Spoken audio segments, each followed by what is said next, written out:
ng bra, 350 pounds na gumigiling sa kalsada.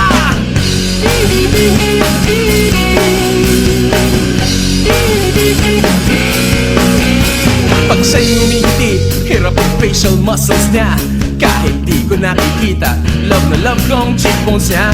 Tuwing siya'y nagdadabog, lumilindol sa barangay. Pag siya'y tumatawa, bilbil niya'y kumakawahay. Binibining sexy, binibining sexy, binibining sexy, binibining sexy.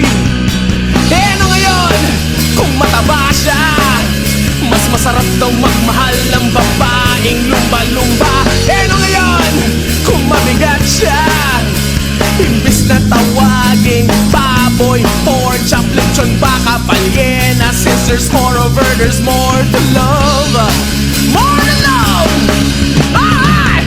Binibining sexy, ay, kita! Binibining sexy, ay, matabang, matabang, matabang. Binibining sexy, love kita! Binibining sexy.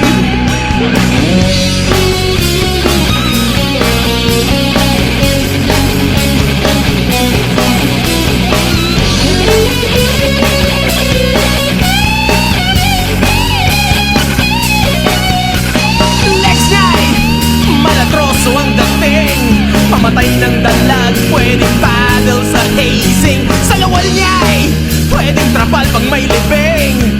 Ano man nang sabihin ng friends ko sa Friendster, eskwela, sa bahay, pati na sa barangay.